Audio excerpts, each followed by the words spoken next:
So way back when I was like 7 or 8, I used to go over to my grandmother's house all the time.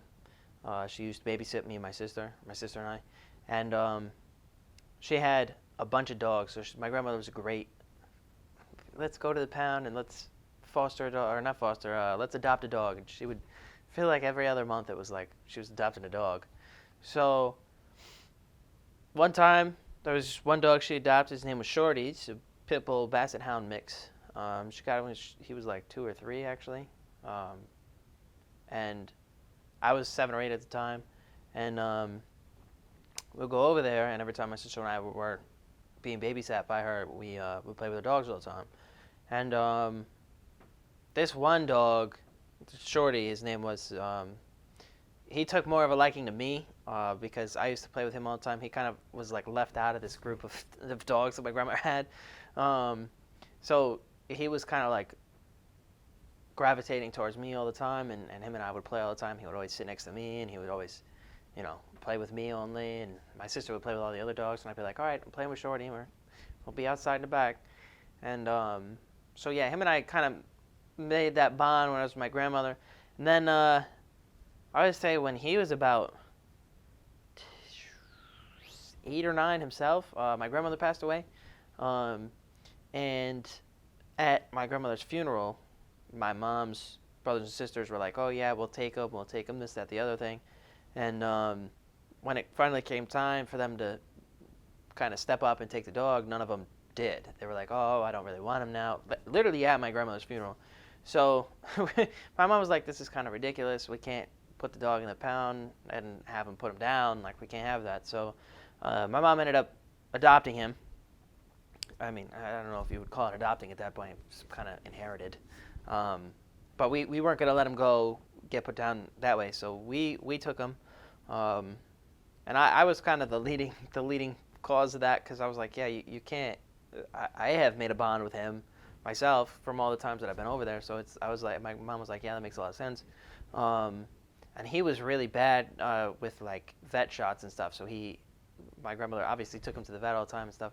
But he developed worms and this, that, the other thing because my grandmother got sick and she had cancer, and nobody really could take him to the vet when she was in her kind of final months there and stuff. So he kind of developed worms, and he had like dog depression, like actually clinically proven to have dog depression, which is really weird. I don't think I've ever heard of it before, but he had that, and then at the time as well, we as a family had another dog. His name was Boots. He was a Beagle Boston Terrier mix, and he was small, but he was young. He was really really young, and when we took Shorty in, those two got along like right away. And Shorty was still depressed, but Boots was, because he had that puppy energy still, was like kind of brought Shorty back to life. We got his heartworm and all that stuff back up to date, and he was finally flourishing again as a full dog, and like he added another couple of years to his life.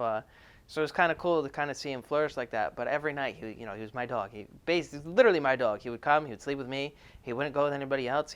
Nobody else would feed him. Nobody else would take him out. It was just me. It was just awesome because it was like I always wanted my own dog, and I mean without having the title of having him be my own dog, it was a family dog. He was still kind of like that was you think of Shorty, you're thinking of me. It was that kind of way. And every time I thought of us, it was like Shorty was my dog, and yeah, and that having that relationship with someone like that, I mean, you can get close with a human, you can get close with any other animal, but that bond with the dog is really, it's different in that kind of sense. It's like that dog is gonna put you above everything else because he's got your back, and that's that's your pal, and you sleep with him every night, and he curls up at your feet, or he's always there at the end of the day when you had a rough day, and he's always there, licking you on the face, or hey, let's play fetch, or stuff like that. So having around, awesome. Whenever I'm at school, I try to take him up, and I keep him in the dorm sometime. Just watching him for the weekend. I usually take him when my mom's kind of busy, so I'll watch him. But now my parents actually both got puppies of their own, and he's kind of teaching them the ropes. So it's kind of funny. My parents text me all the time about it, and like, oh yeah, he's he's teaching them how to do this, or this is how they get upstairs, and he helps them now, and it's really cool. So I think having him as a family pet has been awesome, and having him kind of be as my own dog is even better because it's just like that's your buddy. He goes everywhere with you. He follows you around, and really really miss him actually right now. I haven't seen him in a while, so it's a little tough. Especially now the season's going to start. It's going to be tough to get back home just to see him. But yeah, I think having that bond and that connection with him has been a real positive impact on my life. I think I want another dog like him. In his time, he's obviously pushing the upper limit. He's 14 now, I think, and he's looking at the end. Hopefully, it doesn't go anytime soon. But I he's still kicking. Miss him every day. Think of him when I think of him as well. I think of my grandmother. Loved my grandmother. Had a lot of good times with her. And obviously, he kind of clings to. I cling to that memory of my grandmother, and I cling to, hey, that's your buddy. Like you come home every day, and he's there for you. And you think of your grandma. You think of all the good times that you had, and I think having him as my pet has been really awesome, and my best friend.